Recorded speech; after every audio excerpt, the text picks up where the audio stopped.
Hello everybody, welcome back to Fossil Ridge Games. Today I'm going to walk you through how to play the Star Wars deck building game. First I'm going to teach you how to play, and then I'm going to walk you through some basic tips and tricks. As a quick overview for this game, there are two basic 10-card decks that are associated with each faction. So we have a 10-card deck for the Empire, we have a 10-card deck for the Rebel Alliance. In addition to that, we also have a 10-card deck of planets for the Empire and a 10-card deck of planets for the Rebel Alliance. The purpose of this game is to eliminate and destroy 4 planets from the opposing player's side. Once that is done, you win the game. We're going to go ahead and zoom in on the planet cards, and what I'm pointing to is the number 8. That represents the amount of damage a planet can take before it is destroyed. So you can destroy the base on that planet. Once this card suffers 8 or more points of damage, it is removed from the game. And what that allows you to do on your next turn, you get to then choose what your next base of operations will be for your faction. So the game starts out with 2 sort of generic bases. The first one's going to be Lothal for the Empire, and then Dantooine for the Rebels. There are absolutely no special abilities on these, but once this basic base is defeated, you can see that the other remaining bases in this draw deck all have special abilities. So what makes this game kind of fun is that over the course of the game, you get to then choose where your next base of operations will be, and it kind of depends on how the flow of the game is going. So you can get some really nice advantages as you start going through and utilizing different bases over the course of the game. I'm going to teach you the basics of this deck building game. Each faction is going to start with 10 cards in their opening draw deck. These are going to be mixed together. Each faction is going to have 6 cards that will provide you with resource tokens. So as an example, if you play this card out into the game, it has a 1 and then a little crate next to it. What that simply means is that you're going to add one of these yellow supply tokens to your area, and you can use these supply tokens to buy other cards, and I'll walk you through how that works a little bit later. Next up, we have a basic combat card. So for the Empire, we have the Stormtrooper. So I'm going to go ahead and zoom in and point to this 2. There's a 2 and then a little blaster next to it. That means that this card inflicts 2 points of damage on a target when it's played out into the game. So as an example, when we were looking at the bases in the previous video clips, those bases had 8 points of damage that they could take. If I played the Stormtrooper down and then targeted the enemy base, it would hit it for 2 points of damage. You can also target other things like capital ships, and you can also take out enemy units in the Galaxy Row, and I'll teach you about that a little bit later. And then finally, we have this nice sort of generic card. This is the Inquisitor, and this card is fantastic. You can either get 1 attack point, you can get 1 resource point, or you can move the balance of the force 1 point along the tracker. And I'll go ahead and teach you a little bit later about what that means. So the name of the game for a deck building game is to simply start with your deck of 10 cards, and then you enhance that deck of cards over the course of the game. You make it more and more powerful, and thus you overwhelm your opponent. Now I'm going to teach you how to buy stuff using your resource tokens in this game. But let's assume that on your first opening hand, this is what you get. You get 5 cards, and then you get to play them. And to play this game, it's very, very simple. You just simply take a card from your hand and you play it out onto the table. So we know that if we play an Alliance Shuttle, we're then going to take a corresponding resource token and put it onto the table. Next, we're going to play another shuttle, get another token. We're going to do another shuttle, another token, another shuttle, another token, and then finally our Temple Guardian we're going to use for a resource as well. And that's going to give us 5 resource tokens in our pool. Please note that the resources only last for the given turn that you are on. You cannot retain any of them in the next turn, so if you don't spend these, they're just simply discarded. So now we're going to figure out how we actually buy stuff. So what's great about this game, it's very intuitive. We have yellow tokens that represent resources. Now we're going to go up to what's called the Galaxy Row, and as you can see, there are 6 cards placed face up onto the table, and these are cards that you can interact with over the course of the game. So in this example, we're going to go ahead and purchase a card. I'm going to zoom in on the X-Wing, and please notice at the top left corner of this card, there is a 3, but it has a yellow coloration for that. So as an example, all I need to do is spend 3 of these tokens, and then I can purchase the X-Wing. And to simply purchase the X-Wing, I'm going to then take it and throw it into my discard pile. So over the course of the game, I'm going to be buying cards and then placing them into my discard pile. And as that happens, when my draw deck runs out, that's then going to allow me to take my discard pile. I get to shuffle it, and then on a subsequent turn, I get to draw a new hand of cards. So by this mechanism, the new cards that I've purchased, like the X-Wing, will begin to cycle through my draw deck. So anytime I purchase something in the Galaxy Row, as I did with the X-Wing, I immediately flip a new card. Notice that this is an Imperial card, so I'm going to rotate it so it's placed onto the table so that the Imperial player who's sitting across the table from me can read it. Later on, I'll kind of teach you about how you can attack these cards and get some of these rewards at the top, and that will be in a subsequent clip. What makes this game kind of fun is that both factions can purchase neutral cards on the table. So as you can see, we already walked through how to buy the X-Wing, and we know that since we're the Rebel player, we can't buy the Imperial card, and it's rotated so it's facing the other player. But what's fun in this game is that there are neutral cards that are gray in color, like this Blockade Runner. And what this means is that either faction, both the Empire and the Rebel Alliance, can purchase these cards and stick them into their draw deck to start cycling through. So just be aware that roughly 1/3 of the deck is Rebel cards, 1/3 of the deck is Empire cards, and the final 1/3 of the deck is neutral cards that you can purchase for your deck. Next, I'm going to walk you through how the Force Tracker works in this game. This is a card that folds out and you place it onto the table. There's a white cube that you place onto the table to mark where the balance of the Force actually is. Kind of what I'm showing you right now is that the balance of the Force is with neither player, since it's in the exact middle of this tracker. If the Rebel Alliance, let's say, moves just 1 point in their direction, the balance of the Force is said to be with the light side or the Rebel Alliance. Consequently, if it moves just 1 location past this marker into the Empire territory, the balance of the Force is said to be with the Empire or the dark side. So it doesn't matter which location it is on this side. If it's past the midline, the balance of the Force is with that player. Now, please notice that there's an endpoint here and there's an endpoint here. So if this marker ever ends up at one end of the tracker, what that means is that you get +1 resource at the start of the turn if this tracker is fully at your side of the table. And please note that it has to be there at the start of the game, at the start of the turn rather. So if over the course of the turn, let's say you're here and you move down to here, you don't immediately get that resource. You have to wait all the way until your next turn. So there's going to be a battle with moving this cube back and forth so that the balance of the Force is in your favor. Now, why does that even matter? Well, one, we just kind of talked about the resource, but there are a host of cards in this game that will trigger special abilities and special effects if the balance of the Force is favoring your faction. So that's a really powerful and potent way to boost some of your cards over the course of the game.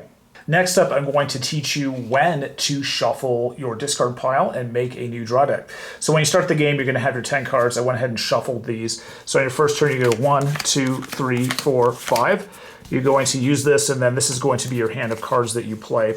So when we're looking through this, and we already know how to purchase cards, so I'm just going to say that we do our turn. And over the course of that turn, we purchase Chirrut Imwe from the Galaxy Row in the center of the board. So Chirrut goes into this discard pile. And then for my next turn, I'm going to draw cards. So I'm going to do 1, 2, 3, 4, 5. So please notice that this is going to be my hand of cards for the next turn. And notice that my draw deck is completely depleted. Now, you never shuffle your discard pile to make a new draw deck until you actually have to draw a card from it. So you always want to wait to do that. So since I have 5 cards for my next turn, I won't need to shuffle my discard pile and make a new draw deck until the end of my next turn. So let's go ahead and imagine the Imperial player goes, and I go ahead and I do my turn.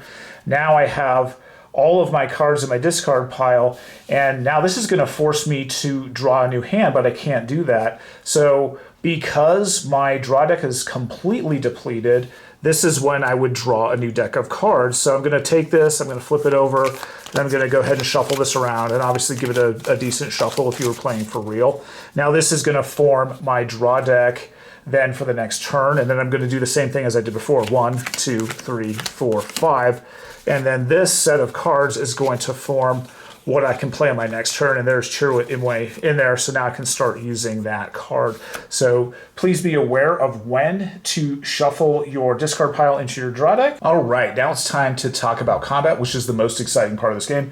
For this demonstration, we're going to say that we are the Rebel Alliance player. We're going to be attacking the Death Star.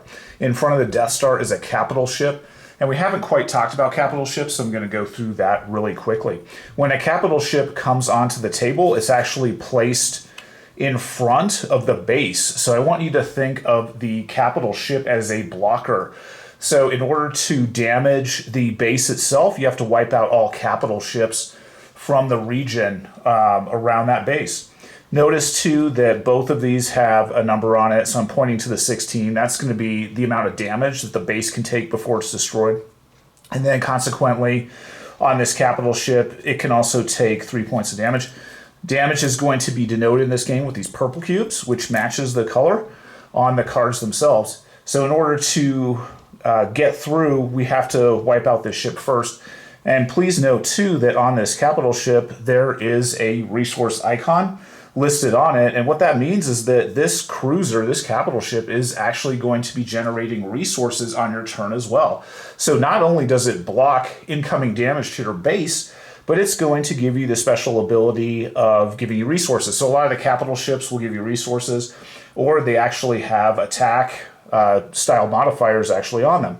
So one thing about capital ships that I will say is that if you do have a capital ship that has an attack value on it, that can only be used to attack the enemy's base. You cannot use the combat damage to attack anything up in the Galaxy Row and wipe it out for sort of those like bounty hunting points that you can get in the game, or the sabotage portion of the game. And I'll kind of go through that a little bit later. So the stage is set for a battle. What I'm going to do is take the draw deck for the Rebellion and count out 5 cards. So 1, 2, 3, 4, 5. And then I'm going to go ahead and flip them over, and we're going to look to see what we actually have in here. So just for grins, I'm going to remove these 2 resource cards, and I'm going to go ahead and just throw the corresponding 2 resources up on the table. But what I really want to focus on are these combat cards. So I'm going to go ahead and just zoom in really quickly so we can have a look at these. So on the left-hand side of the screen, we have a Rhodian Gunslinger, and if you notice, on the Gunslinger, it has a 2 attack, which is the little pistol icon. Next, we're going to move over to the B-Wing. It also has a 5 attack, and then we have a 2 attack on this side, and then each one has a special ability on the bottom. But what I'm going to do right now is just kind of focus on the attack itself, just to give you a quick example of how that would work. Let's just say that the Rhodian Gunslinger doesn't have any particular special abilities, and when I play this card onto the table, it's going to inflict 2 points of damage. So pretty simply, what I'm going to do is just take these 2 cubes. Now, with the Gunslinger, I can do one of 2 things. I can attack the enemy base, or I can attack cards in the Galaxy Row. So if I pop out and kind of look up at the Galaxy Row, I can attack them as well. First, though, we're going to focus on the enemy base. And as I said before, we have this capital ship in place that's blocking incoming attacks to the Death Star. So when the Rhodian Gunslinger generates those 2 cubes of damage, it has to hit the cruiser first. So in this case, very simply, we're going to say that the cruiser suffers 2 points of damage. Notice that it has a damage capacity of 3, so it's still in play and it's still blocking incoming damage to the Death Star. Let's go ahead and pop down and kind of do another generalized example with using, let's focus on the Y-Wing. So if we're just doing a normal attack and there's no modifiers, I would just simply take these 2 cubes, and the Rebel Alliance player says, hey, I'm going to attack the base. But we go up and look, and still that cruiser's in place. So in this case, what we're going to do is take the 2 points of damage. I'm going to drop 1 cube onto the cruiser, which would destroy it. And what's interesting about this is that any leftover damage when I'm attacking a base that hits a capital ship actually passes through to the base itself. That's a little bit of a subtlety in the game. So now the Death Star itself has suffered 1 point of damage. It has 15 remaining damage left. So now what I'm going to do is go through a more specific example where I'm using the special abilities on the cards to show you where this game really shines. One of the fun parts of this game is that you can attack the enemy's cards while they're in the Galaxy Row. So kind of what I'm going to show you, I'm going to focus on this TIE bomber, and we're going to say that we're still the Rebel Alliance. And now we're going to understand how we can attack cards in the card row. So I'm going to go ahead and zoom in. And notice that this card, it's pretty cool. It's unidirectional, or it's bidirectional. So you have this side, but then when it's flipped over on the other side, there's text on it. And there's a number 2 in the upper right-hand corner. And that's kind of the damage capacity that you have to inflict on the card to remove it from the card row. So let's just have another example where I have my cool Y-Wing fighter here, my bomber. And I'm going to now use it. Instead of attacking the Death Star, I'm going to use it to attack the TIE bomber. So I have 2 points of damage that I can allocate, and I'm going to go ahead and just do this. And you don't actually have to put the cubes on these cards. I'm just doing it for the simulation. And notice that this thing only has a damage capacity of 2, so it gets wiped out from the attack from the Y-Wing. And now, as the Rebel Alliance player, I get this reward at the top. It's a little bit blurry, so I'll put it back on the table. It says, reward, exile 1 card from your hand or discard pile. I'm going to go through the exile mechanic a little bit later, but once the TIE bomber is removed, you take it and it gets sent over to the discard pile on the Galaxy Row, and then that card is going to get replaced. So what's kind of fun about this game is that you can proactively attack a lot of the cards that the enemy could be putting into their draw deck. So it's a pretty cool mechanic, and I'm not sure I've ever seen this style of mechanic in any deck building game where you're actively hampering the enemy by wiping out cards that they could use in their deck. It's a pretty interesting mechanic. I actually like it quite a bit. Now we're going to add the complexity level just a bit, and we're going to add in the special abilities on these 3 attacking cards. We can do a couple different things. We can attack the base, or we can attack stuff in the card row. So I'm going to go through what that looks like. So first I'm going to zoom in on the Rodian Gunslinger. And we already talked about what the attack does on it, but now I'm going to look at the special ability on it, and it says this unit gains 2 attack while attacking a target in the Galaxy Row. So what's really interesting about this card is I can use it to inflict 2 points of damage on an enemy base, or what I can do is use it to sort of bounty hunt enemy cards in the card row, and that's a pretty exciting thing. So now what I'm going to do is kind of pop up to the card row to show you additional options for that. So if our Rodian is attacking in the Galaxy Row, it gives me an additional option. So I'm going to zoom in on the ATST and notice that it's kind of upside down. In the upper right-hand corner, it has a 4 sort of damage capacity that needs to be taken in order for this card to be taken off the Galaxy Row. So this Rodian Gunslinger is pretty fantastic. If I'm attacking stuff in the Galaxy Row, I actually get 2 extra points of damage, and I could take out this ATST and then get the reward corresponding from that. So always be aware that your special abilities can have an additional impact on the game. Next, I'm going to move back down into our combat area, and we're going to focus on this B-Wing bomber here.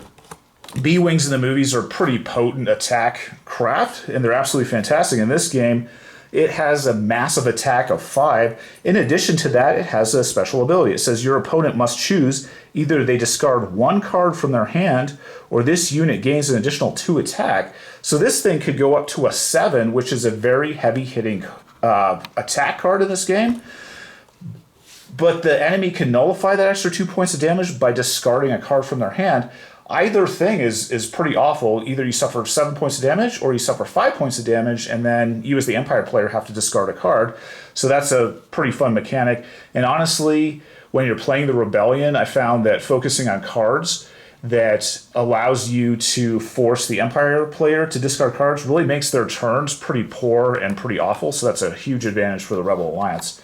Next up, I'm going to zoom in on this Y-Wing, and we're going to take a look at what its special ability is. So it has a normal 2 attack, but it says exile this unit to deal 2 damage to your opponent's base or a capital ship that they have in play. So you can put this card out on the table. It's going to inflict its 2 points of damage. Then what you can do is you can exile this and add an additional 2 points of damage onto, let's say, that cruiser that we were talking about before. So, I mean, if you really wanted to, you could do 2 points of damage using the normal attack on the Y-Wing.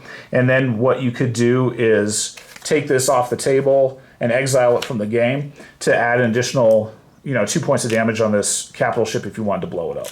So by focusing on the special abilities and the basics of combat, this game is extremely fun. I'm going to make one quick note for when you're bounty hunting or sabotaging, and I think some of the new players get this wrong when they first play it.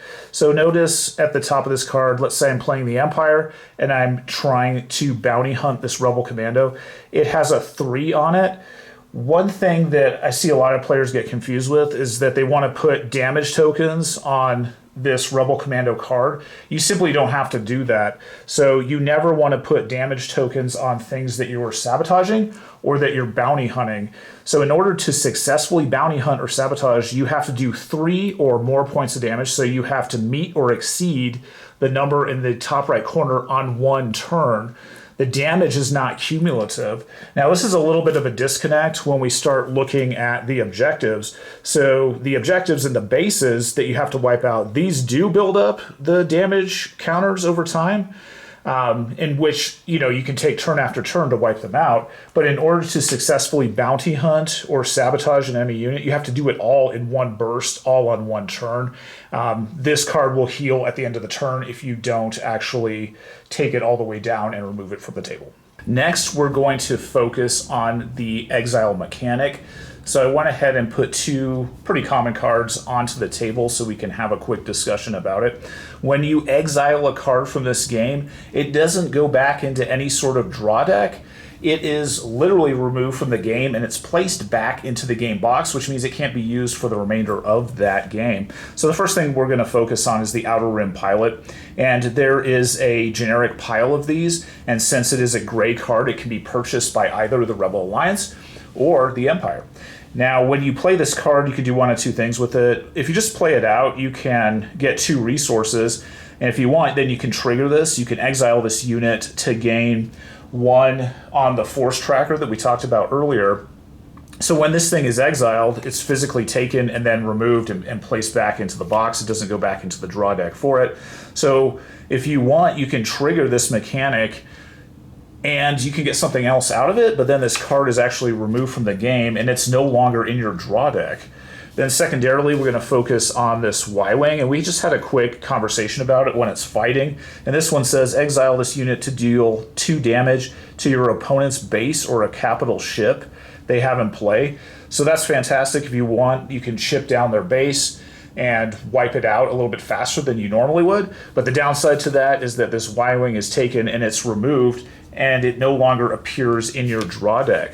So kind of like, why would you actually do this? And a lot of deck building games have an exile mechanic where you're removing stuff from your draw deck, and it's meant to increase the overall power of your deck. So think of it this way: if you have a bunch of weak cards in your deck and you want to get rid of them, so, as an example, maybe you have a card that says exile something from your hand or your discard pile, and you look and you have this kind of vanilla Alliance shuttle that starts out in your opening 10 set of cards. Well, obviously this thing isn't very powerful. So if I prune this and this gets removed and taken into the box by the exile mechanic, it's actually decreasing the size of my draw deck, and it's increasing the likelihood that I'm going to draw something that I really want. So when you focus on deck building games, be aware of the exile mechanic. In general, I feel that this deck building game has a stronger exile mechanic. I'm always in favor of it because it allows you to prune your deck and really make it super powered over the course of the game. I really feel that the game designers did a good job with the exile mechanic in here. I think it's to the appropriate level. It's higher than what I've seen in most other deck building games, and it's a really cool mechanic. At this point, I want to give you a couple strategy tips when playing this game. And we've been playing this quite a bit in but mostly 4-player mode, so I'll walk you through what that looks like a little bit later. But I'm going to show you a set of cards that each faction has that seem to be really impactful, and our game group really enjoys them. So the first set of cards that we're going to talk about is both Corellia and Mon Cala. And these kind of have the same sort of mechanic. One's an Empire card, and then the other one is a Rebellion card. So it basically says when you reveal Corellia, purchase an Empire or neutral card from the Galaxy Row for free and add it to your hand. So I'm just going to go ahead and put this thought into your mind. There's some pretty massive cards in this game, and I'm just bringing out the three biggest ones from each faction. So we have Darth Vader, we have Jabba, and then Luke Skywalker. Now, if you have the opportunity to pick one of these bases, and in the Galaxy Row, you have the opportunity to pick one of these, it's a fantastic advantage. Getting Darth Vader and purchasing Darth Vader or Luke Skywalker is a very difficult task, but using either Corellia or Mon Cala, depending on which faction you're playing, is a really easy and simple way to get that card. And what's even more impactful is that it adds to your hand, which means then you can immediately play it, which is pretty fantastic. So you can have a pretty epic turn. On the right-hand side of the screen, and these are both cards that a lot of the players that we play with really favor, is both Kessel and Dagobah, and these kind of have the same mechanics. So I'm going to read Dagobah this time. It says, when you reveal Dagobah, exile up to 3 cards from your hand or your discard pile. So I want you to think of this as a super easy way to trim your deck down and get rid of a bunch of garbage cards out of your deck to make it very, very powerful. So one of the cool strategies is that if you can get just a couple decent attack cards in your deck, like let's say you have a B-Wing and then just a few other cool attack cards, maybe it's one of the main characters, then you prune your deck down. That gives you a ridiculously amazing amount of attack. And I've seen players just absolutely steamroll the other faction by doing this fairly early on in the game. And it allows them to build a super effective deck where they can just keep playing those attack cards just over and over again because their deck is so slim. And as part of this strategy, the players don't necessarily add anything else to their deck. So once it's kind of supercharged, they just keep attacking and attacking, and it's a really ridiculous thing once you actually see it on the table. It's very potent and very powerful.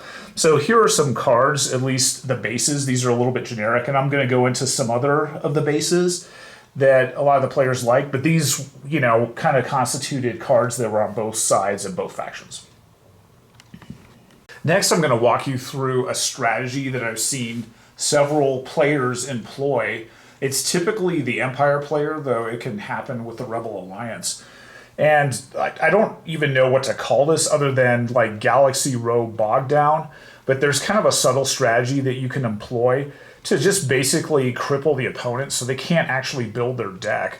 So on the screen, I have several cards that kind of play into this strategy. And if you're playing the Empire, this is something you definitely want to be aware of. First off is the TIE Bomber. I'm going to focus on the special ability. It says discard 1 card from the Galaxy Row. So right when you discard a card, it's going to then allow you to replace it with something else. Next, we have the ATST, and it's the same thing. It says discard 1 card from the Galaxy Row.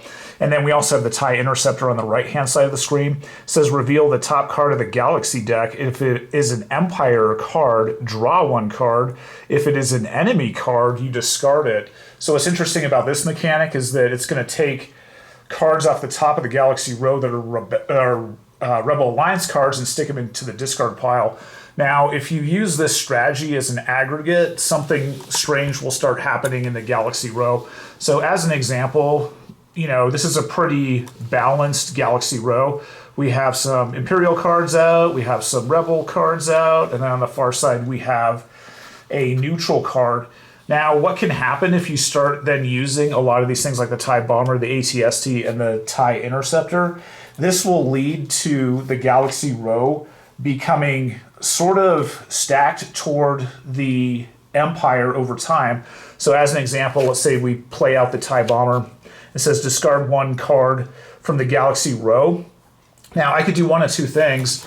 I could get rid of this massive Mon Calamari ship for 6, But if I'm at the start of the game and my opponent doesn't have any way of even purchasing this, I'm going to focus on getting rid of some of the cards that are a little bit cheaper. So maybe I get rid of this Duro Spy.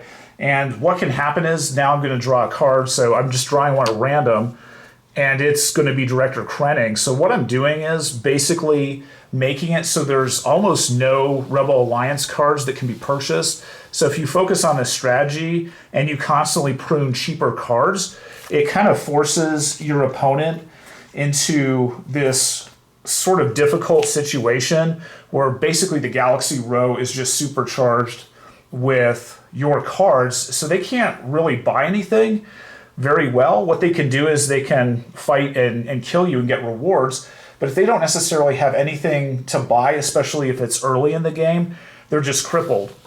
So as an example, and I've seen this numerous games, this can happen. So this now is basically the Empire has taken over Galaxy Row, and if the Rebel Alliance doesn't even have enough to get rid of this Mon Calamari cruiser, the Imperial player can just simply stop purchasing cards here and just wear down the opponent. And there's really not much that they can do. And I've literally seen Empire players do this over and over again. Sometimes you do have to get lucky and get some decent cards in the Galaxy Row to get the strategy moving. But in general, the Empire has a lot of different cards with this strategy where you get rid of stuff from the Galaxy Row. Now, the same thing can happen to the Empire that happens to the Rebel Alliance, although it's, I think, more easy for it to happen to the Rebel Alliance due to the Empire's cards. But you can have a bog down occur also for the Empire. So as an example, and I've seen this numerous times when we're playing the game, and this can even happen on the first opening turn when you pull the random cards out of the Galaxy Row. So in this case, this is heavily oriented toward the Rebellion. So you can see in the Galaxy Row, there's 4 cards allocated. Then there's Darth Vader, who is almost impossible to purchase because he's so expensive. And then you have a neutral card in the middle. In this case, if this was the opening Galaxy Row for the Imperial player, it would be extremely difficult for that player to navigate this game. Thankfully, there's a card, and I kind of want to highlight this card because I think a lot of new players don't really focus on it. They see it as, oh, well, what's the point of that card? So this is Rhodia, and this is a really cool card that you can kind of remove the block in Galaxy Row if you're playing the Empire. So this just simply says, when you reveal Rhodia, deal 1 damage to the enemy base for each enemy card in the Galaxy Row, then discard each of those cards from the Galaxy Row. So I want you to think about that. You are having a hard time, the Galaxy Row is bogged down, and you need a refresh. So you throw Rhodia onto the table. It allows you to hit the opponent, okay? So you can damage their enemy base. So in this case, there'd be 1, 2, 3, 4 damage going over to the enemy base. Then all 4 of these cards would come out of the Galaxy Row, go to the discard pile, and then it would allow you to refresh the Galaxy Row. So this is a great way if you're playing the Empire to remove that sort of Galaxy Row bog down.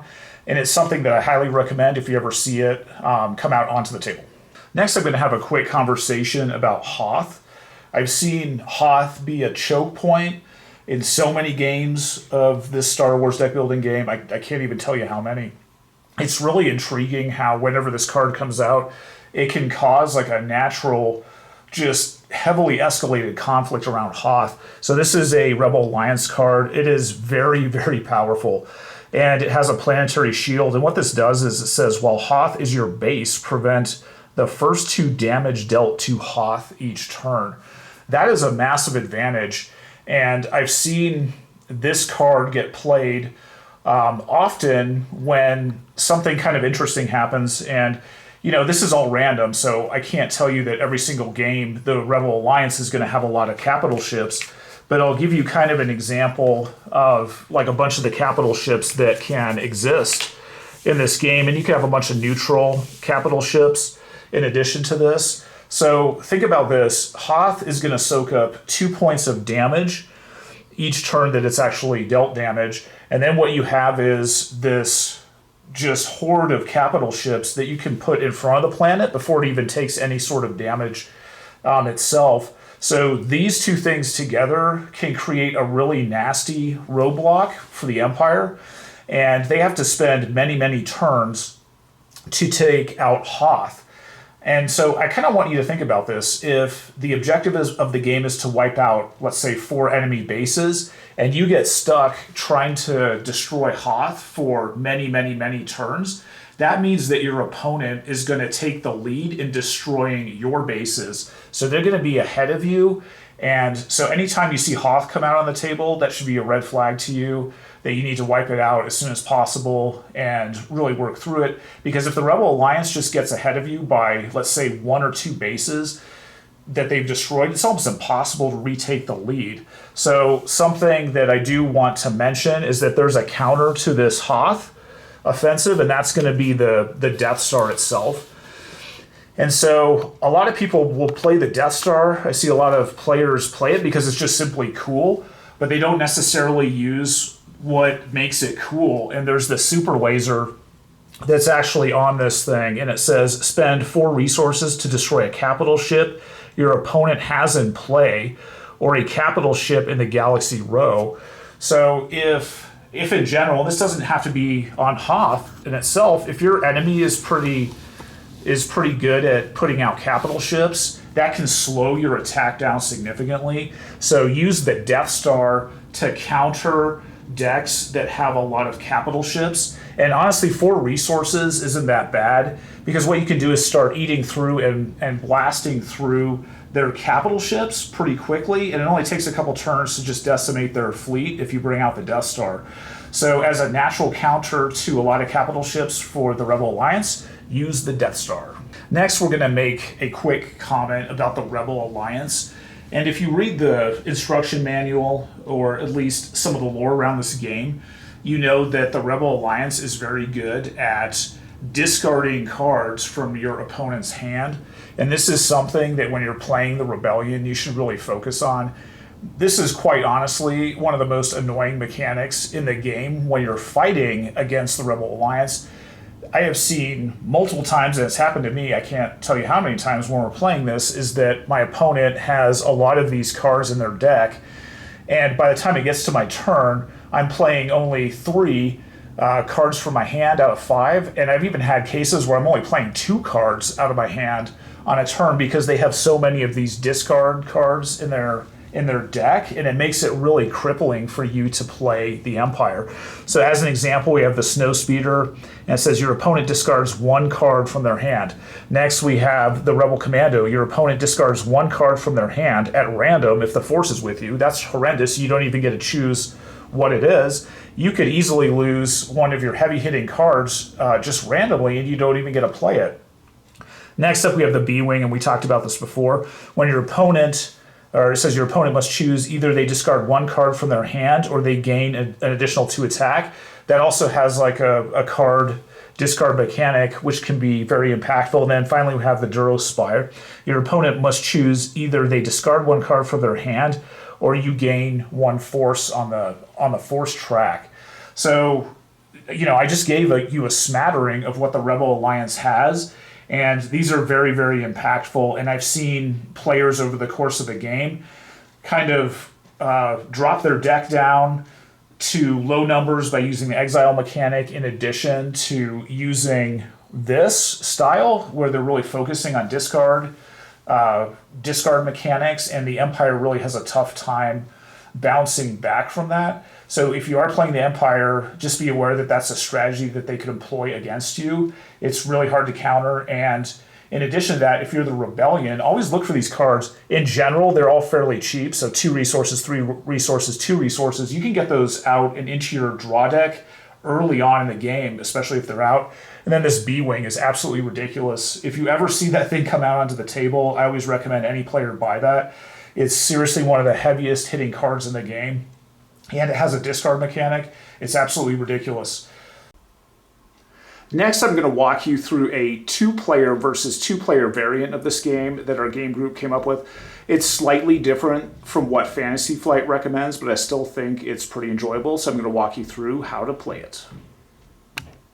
One of the most difficult aspects of playing a 2-player versus 2-player option of this game is cleaning it up and making sure that you don't mix the 2 sets of cards together. So what I'm going to recommend is that you use 2 different colored deck protectors. one for the first set and then one for the second set. So as you can kind of see in the setup area, you know, we have the orange set on the table, and then we also have the blue set actually on the table. This makes cleaning it up very easy. All you have to do is simply separate the cards out. The next thing that you're going to notice in the middle of the board, there's only going to be one force tracker, and that's going to be for the entire table. So each of the players, each of the Rebel Alliance players and each of the Imperial players will use the same tracker, and thus they'll share the benefits from that. Next up, what we're going to talk about is a little bit of a difference from how the manufacturer of the game plays it. We're going to only use one set of the base location cards in the game, kind of for thematic reasons. Once that base has been annihilated, we're no longer going to play it. So when you start out the game, we're going to have Dantooine split in between both of the Rebel Alliance players, and then consequently on the other side, we're going to have Lothal. Now, the way that we're going to work this version of the game is that either player, so the red player, can attack either of the other opposing players at during their turn, and they can even split their attacks. And the same thing goes for the other opposing side. So think of it this way: if you're a Rebel Alliance player, you can attack both of the Imperial players. You can attack one of them during your turn, you can attack both of them on the turn, or you can attack the other one. It gives you a lot of options and versatility on what to do. Now, when you first start playing the game, both of the Rebel Alliance players are going to be sharing Dantooine. So this thing obviously only has 8 life on it. So when this thing is annihilated, what's going to happen is then on each of the Rebel Alliance players' turn, they're each going to go through the remaining bases and add one into their play area. Next, I'm going to give a quick example of what happens when Lothal gets annihilated on the Empire side. So this is going to be the first starting location that is shared by both of the players, both of the Imperial players. So Lothal has taken lethal damage, and thus it's removed and given to the Rebellion as a trophy. So let's say it was this Rebel's turn. It now shifts over to this Imperial player's turn. It's going to be the first one. They're going to look through the deck and draw whatever card that they want. And now this objective card ends up in the orange area. So this is going to be the orange objective. Now when it shifts around to the blue Imperial player, okay, so the one over here, they're going to do the same thing. They're going to go into this draw deck. They're going to pick whichever base objective they want, and then it's going to shift back over to the Rebels' turn. So over the course of the game, since both players are sharing this deck is going to become depleted, and you're simply going to take it off the table. So once this thing is totally empty, and I mentioned this before, if any of the Imperial players have to draw from it and there's nothing here, they lose the game. So you're technically still in the game if both members of a faction still have an active objective. So once one of the players loses their last objective and they can't draw one, that's when the game ends and the corresponding faction wins. So next I'm going to kind of walk through the logistics for this. So I'm at one corner of the table, and this is for the orange set of cards. So please note that for the orange set of cards, there is one Imperial player, which is this player right here, and then we have a Rebel Alliance player sitting across for them. So the way that this is organized is that the table is kind of cut into a diamond, in which both of the Imperial players are sitting next to each other on one side of the table, and they're sharing the Empire deck. And then consequently, when we shift around the table, both of the Rebel Alliance players also are sharing one side of the table, and they as well also have one of the objective decks. So when you're purchasing cards and you're one of the orange players, you're going to purchase from obviously the orange row, but you being the orange player, you can attack either the orange Imperial player, or you can attack the blue Imperial player, or you can sabotage their line over here as well. So that also makes it kind of fun. Now, when you start the game, what we've done in the past is that we start at this location of the table. And so we have our first Imperial player. So our first Imperial player goes, and then we go clockwise around the table. So then the next Imperial player is going to go, and then it's going to shift around the table, and we're going to end up with the first Rebel Alliance player, and then finally the second Rebel Alliance player, and then the game just simply shifts around the table. Something else that I should note is that you go ahead and just put the Outer Rim pilots right next to the draw deck on each side, and these are also color-coded as well, so you don't mix them up, and it makes the cleanup at the end of the game much faster. Something else I recommend, I didn't mention this before, since you're only using one set of these cards, I went ahead and went with a clear deck protector on these, or you don't have to have any at all if you don't want to. So that just keeps it from getting mixed together. I want to give you an overall summary of the Star Wars deck building game. First and foremost, this is highly portable and very easy to set up. It only takes about 2 minutes to get this game onto the table. Next, this is an excellent game for new players who are trying to get into the deck building gaming sort of world. It's very easy to play. The complexity level is very low. There's not a ton of different strategies in this box, but it's enough to keep you engaged over the course of the game. Something else I like about this is that you can expand it. You can buy a second set of the product, and you can put together a 4-player game, kind of like what I showed you over the course of this video. I found that the 4-player games were the most enjoyable. It was fun to watch almost another game progressing on the other side of the table. Let's say you were the Empire and then your other friend is playing the Empire as well. It was kind of fun to watch to see how each of the decks developed and then the combat that was associated with that. I want to thank everybody today for joining me, and as always, have fun gaming.